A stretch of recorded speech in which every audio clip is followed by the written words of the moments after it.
Okay, let's take the example of generating prime numbers, the example that we skipped in the lecture. So a prime number, as you may recall, is a number whose factors are only 1 and itself. So for example, if you take the number 10, it has factors 1, 2, 5 and 10. It's divisible by all of these numbers, and so it's not a prime number because it's divisible by 2 and 5 in particular. So we're going to start our job of defining prime numbers by deciding whether something is a factor of another thing. When is one integer a factor of another? So for example, 5 is a factor of 10. That's true. But 3 is not a factor of 10. So here's the definition. And it's a definition by cases, so we're not doing anything new here. So here's the first attempt. If m modulo n, this is the mod operation, written in back quotes because we're using it in between its two arguments. If that's equal to 0, then it's a factor. Otherwise, so it means that n is a factor of m.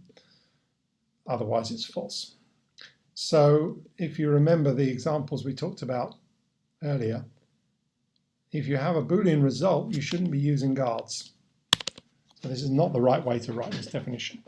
The right way to do it is to say the answer to this is whatever the answer to that is. And that's the definition of whether something is a factor. N is a factor of m. Let me just write it as an infix. You can define it infix if we use the back quotes. So same definition, just easier to read. N is a factor of m if m modulo n is equal to 0. Okay, so there's a definition of factor. Okay, so what's the next step? Well, the next step is actually to jump straight in and define the primes up to some number n.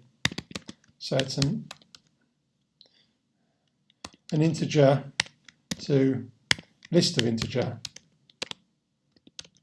function, for example. Could just say int actually, but so the primes up to some value n, all the primes up to and including n, we're going to build using a list comprehension.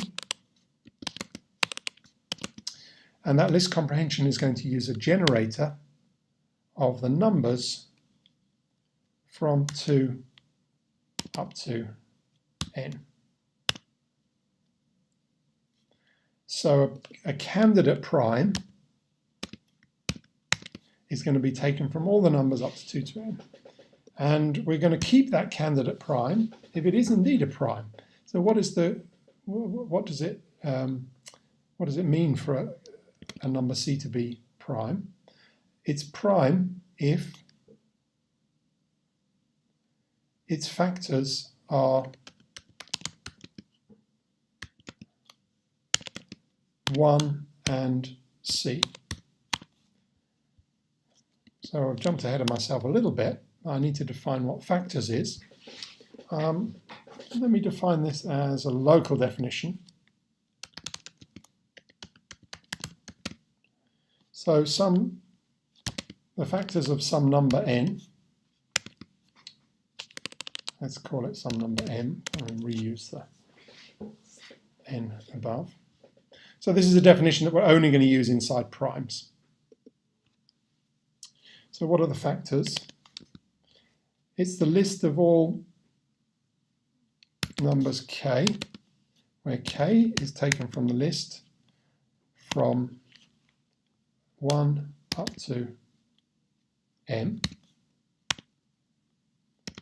and where k is a factor of m. So they're the factors of some number. They're the numbers, the factors of some number m are a list of values between the ranges 1 and m, but only including those numbers for which k is a factor of m. Okay. Got some kind of error here that I need to find. Oh, I'm defining a function. Of course, I need my equals sign. There we go.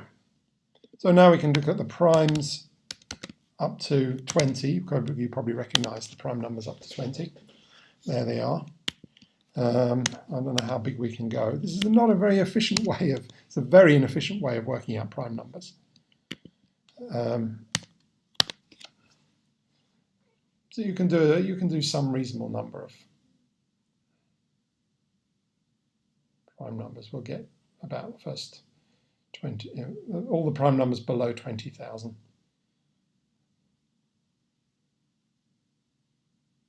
There we are. That's quite a few.